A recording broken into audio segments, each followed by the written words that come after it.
Otasansan Radio and TV.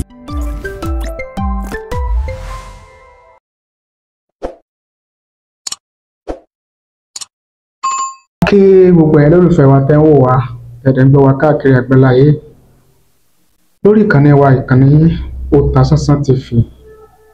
Ojú tẹ́ fi ń wò wá kò ní fọ́, etí tẹ́ fi ń gbọ́ wa kò ní di láṣẹ Èdùmàrè.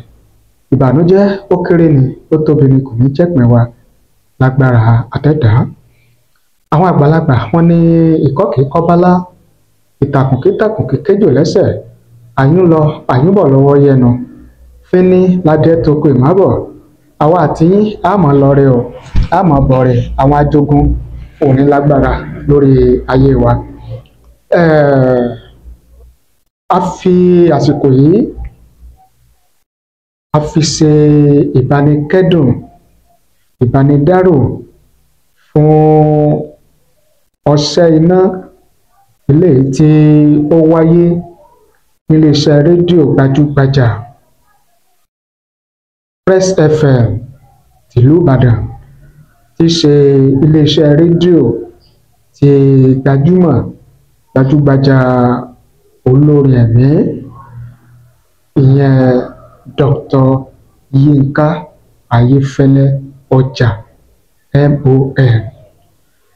Eléyìí tó wáyé ní alẹ́ ọjọ́ Friday ọjọ́ 15 oṣù kẹjọ ọdún tá a wà yìí, kí ọba Èdùmàrè kó bá ní fi òfò rẹ̀ mí. Ìṣẹ̀lẹ̀ yẹn bá ní lójijì, ó bà nínú jẹ́, ó sì dùnni torí pé bí ìṣẹ̀lẹ̀ yẹn ṣe ṣẹlẹ̀, àwọn nǹkan tó bàjẹ́ pọ̀ gẹ́gẹ́ bí a ṣe rí kà, bí a ṣe gbọ́.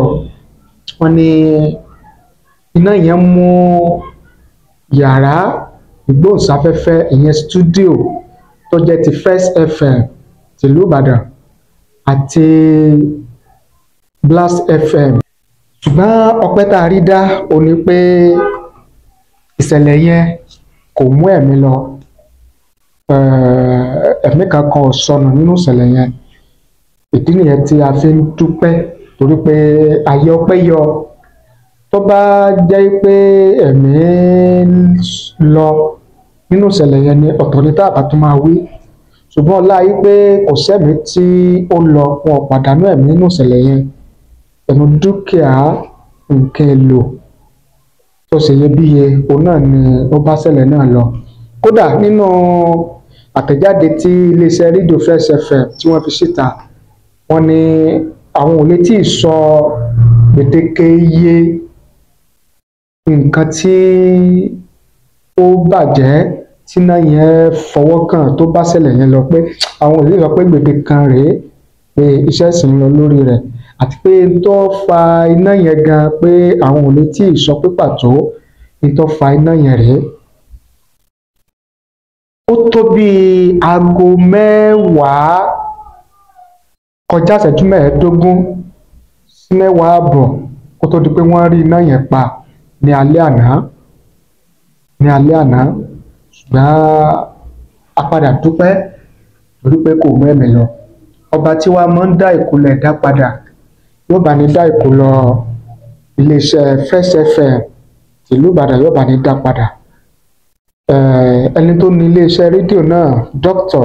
Yínká Ayéfẹ́lẹ́ MON, ọba Èdùmàrè yóò bá ní sọ ìbànújẹ́ ọkàn wọn, yóò bá ní sọ dayọ̀, yóò bá ní sọ dẹ̀rín.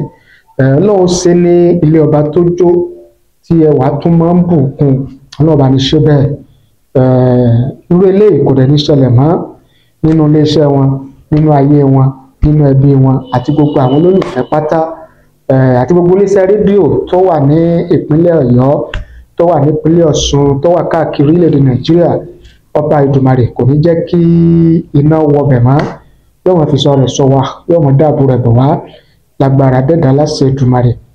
Lára àwọn ọṣẹ́ tó máa ń dá yẹn padà sẹ́yìn ó ní iná wà, bẹ́ẹ̀ ni. Torí pé nínú àwọn tá a ti gbọ́ tó ti ṣẹlẹ̀ sẹ́yìn tá a ti rí, àfẹ́ tọ́lọ́run bá fẹ́ tọ́lọ́run bá kẹ́ òun ni ó tún máa ń padà bọ́ sípò padà lẹ́yìn tí iná bá mú dúkìá ẹni. Kọ́bí Èdùmàrè kí ó bá ní ìṣẹ̀lẹ̀ láṣemọ, ó bá ní kó má jẹ́ kí rẹ̀ ọ̀sẹ̀lẹ̀ mọ́, kó sì bá ní dá ìkólọ náà padà. Ẹ ṣé bẹ́ẹ̀ ṣe ń wò wá, ẹ ṣé bẹ́ẹ̀ ṣe ń gbọ́ wa, ojú tẹ́ fi ń wò wá kò ní fọ́, etí tẹ́ fi ń gbọ́ wa kò ní di láṣẹ Èdùmàrè.